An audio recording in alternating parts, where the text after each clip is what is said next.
कितना फायदा हुआ नौकरी पेशा लोगों को नजर, क्योंकि ये पूरी रिपोर्ट ये सुबह से जब से खबर आई हुई है तब से लोग काफी खुश रहे। और मोदी कैबिनेट को लेकर इस वक्त की बहुत बड़ी खबर आपको बता दें। जय हिंद, वंदे मातरम। नमस्कार दोस्तों, स्वागत है आप सभी को हमारे YouTube चैनल में। आपको EPS 95 पेंशन के बारे में जानकारी देने जा रहे हैं, जो अभी 10 मिनट पहले की खबर निकल कर सामने आ रही है। जी हाँ दोस्तों, बताया जा रहा है कि EPF अप्लाइंग में 25,000 कमाते हुए भी बन जाएंगे करोड़पति। तो जाने इसका तरीका बताएंगे आपको, संपूर्ण जानकारी आपको इस वीडियो में मिलेगी।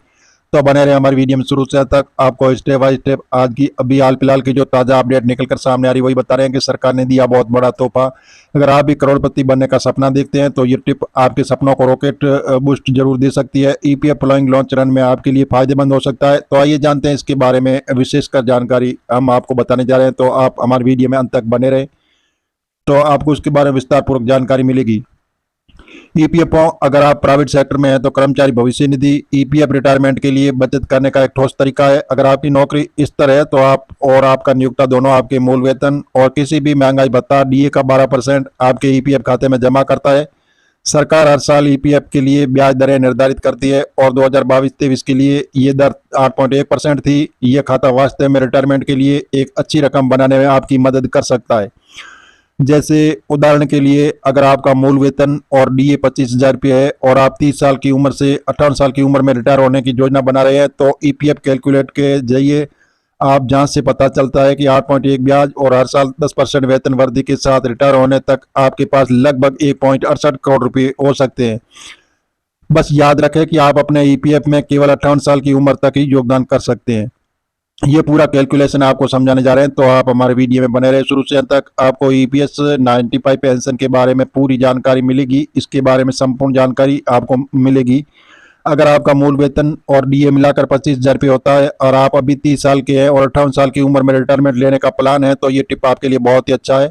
आप हर महीने अपने वेतन में 12% जमा करेंगे, जबकि आपका नियोक्ता 3.67% जमा करेगा। 8.1 प्रति वर्ष की EPF ब्याज दर और हर साल 10% दर से बढ़ने के साथ 58 साल की उम्र तक आपके पास लगभग 1.68 करोड़ हो सकता है। इसका मतलब है कि आप 50.51 लाख और आपके नियोक्ता का 16.36 लाख, यानी कुल मिलाकर लगभग 69.81 लाख। बस एक ही बात ध्यान रखें, ये सब विचार पर आधारित है कि जब तक आप योगदान दे रहे हैं ब्याज दर और वार्षिक वृद्धि समान रहती है।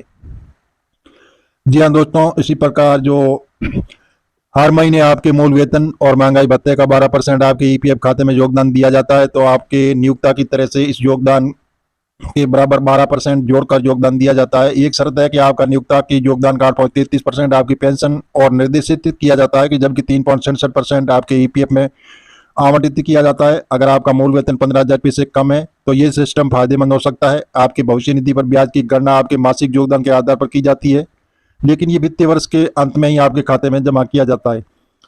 EPF के नियम अनुसार अगर आप वित्तीय वर्ष के अंतिम दिन धनराशि निकालते हैं तो उस वर्ष के लिए ब्याज की गणना आपके कुल शेष राशि से निकाली गई राशि घटाने के बाद की जाएगी। ब्याज निर्धारित करने के लिए मासिक शेष राशि को जोड़ा जाता है, ब्याज दर से भी गुणा किया जाता है। जी हाँ दोस्तों, इस प्रकार जो EPS 95 पेंशन धारक है उनके लिए सरकार एक बहुत ही बड़ा तोहफा देने जा रही है, जिससे आने वाले दिनों में आपको इसका बहुत ही अच्छा लाभ मिलेगा। जी हाँ दोस्तों, बताया जा रहा है कि 78 लाख पेंशन धारकों को इसका बहुत बड़ा फायदा होने वाला है। केंद्र और श्रम रोजगार मंत्री मनसुख मांडविया ने पेंशन भोगियों को बड़ा आश्वासन दिया कि आपकी मांगों पर सरकार गंभीरता से विचार करेगी। उन्होंने कहा कि पेंशन भोगियों की समस्याओं का समाधान निकालने के लिए सरकार द्वारा बड़ा कदम उठाया जा रहा है, जिससे आने वाले दिनों में आपको इसका बहुत बड़ा लाभ मिलेगा। पेंशन भोगी के लिए जो संगठन ने बताया कि केंद्रीय श्रम मंत्री से हुई बातचीत के बाद उन्हें विश्वास है कि न्यूनतम पेंशन बढ़ाने के लिए सकारात्मक कदम उठाए जाएंगे। तो चलिए जानते हैं इसके बारे में। जी हाँ दोस्तों, EPS 95 पेंशन धारकों के बारे में जो बहुत बड़ी खुशखबरी निकल कर सामने आ रही है।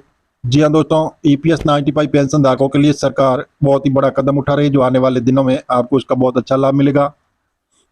7 करोड़ यूजर्स को EPF में दिया एक बड़ा अपडेट, जो PF खातों में बदला दिया। ये नियम भी बदल दिया है, जिसके बारे में हम विस्तार पूर्वक से आपको जानकारी दे रहे हैं। तो बने रहे हमारी वीडियो में तक, आपको स्टेप बाय स्टेप आज की ताज़ा जानकारी मिलेगी। जी हाँ दोस्तों, जो EPS 95 पेंशन धारक है उनके लिए बहुत ही बड़ी खुशखबरी आ रही है। जैसे अभी हाल फिलहाल बताया जा रहा है कि EPS 95 पेंशन धारकों के लिए सरकार बहुत ही बड़ा तोहफा देने जा रही है, जो आने वाले दिनों में आपको इसका बहुत ही अच्छा लाभ मिलेगा। जी हाँ दोस्तों, जो ईपीएस 95 उच्च पेंशन पर नई उद्घाटन पर सरकार और ईपीएफओ पर विश्वास नहीं, तो पत्र भी आया, जमा पर के पैसा नहीं किया तो कर्मचारी पेंशन योजना 95 उच्च पेंशन को लेकर कई पूर्व कर्मचारी, भविष्य निधि संगठन और सरकार पर विश्वास के कारण पैसा जमा नहीं कर पा रहे हैं। स्टाफ फ्यूचर फंड ऑर्गेनाइजेशन ने 20 दिन में पेंशन चालू करने का दावा किया था। तो जी हाँ दोस्तों, इस प्रकार ईपीएस 95 हायर पेंशन पर एक नया अपडेट। सरकार और ईपीएफओ पर भरोसा नहीं, डिफॉल्ट लेटर आया, जमा नहीं हुआ पैसा। इसके बारे में हम आपको विस्तार से जानकारी देने जा रहे हैं। लेकिन पेंशन में देरी हो रही है। सर्वोच्च न्यायालय के आदेश के बावजूद अविश्वास की पुष्टि। कर्मचारी पेंशन जो है 95 के बारे में जो विचार किया जा रहा है अभी हाल फिलहाल की ताजा अपडेट में, जो खासकर जब उम्र के अंतिम प्रेक्षण पर पेंशन का सहारा दिखता है, लेकिन समयकालीन को लेकर देश में एक अजीब स्थिति बन गई है। कई पूर्व कर्मचारी और अधिकारी सरकार कर्मचारी भविष्य निधि पर भरोसा नहीं कर पा रहे हैं, जिस कारण से वे डियाजन लेटर मीटिंग के बाद भी पैसा जमा नहीं कर रहे हैं। तो जाने ईपीएस 95 पेंशन के विषय में नया अपडेट। जी हाँ दोस्तों, जो कर्मचारी पेंशन जो ना ईपीएफओ का दावा और पेंशन में देरी हो रही, इसी का कारण है कि कर्मचारी भविष्य निधि संगठन ने दावा किया था कि पैसा होने जमा के 20 दिन के अंदर पेंशन चालू हो जाएगी। लेकिन सच्चाई तो यह है कि अभी तक किसी की पेंशन चालू नहीं हुई। यदि पेंशन चालू हो तो निश्चित रूप से लोगों को विश्वास बढ़ेगा। इस पर कई लोगों ने अंतर्राशि जमा नहीं की है। करीब 8 लाख रुपए से ज्यादा की रकम स्टाफ फ्यूचर फंड ऑर्गेनाइजेशन के खाते में जमा की गई थी, लेकिन अविश्वास के कारण कई लोग पैसा जमा नहीं किया और राज खोलना हुआ। सर्विसबाद में कर्मचारी भविष्य निधि संगठन के लिए बहुत ही अच्छी खुशखबरी आ रही है कि पेंशन चालू होने में देरी तो हो रही है, जिसके कारण लोगों को हिस्सेदारी बढ़ रही है। और ताजा मामला है कि लिमिटेड को बताया जा रहा है पूर्व कर्मचारी पैसा जमा नहीं किया। जैसे मुख्यालय में अभी हाल फिलहाल डिजिटल पत्र जारी होने के बावजूद लाखों रुपए जमा नहीं किए गए हैं। इसी प्रकार अनुसार लोग कहते हैं कि पैसा जमा हुआ या नहीं हुआ, कर्मचारी भविष्य निधि और केंद्र सरकार पर विश्वास की कमी के कारण ये पैसा जमा नहीं कर पा रहे हैं।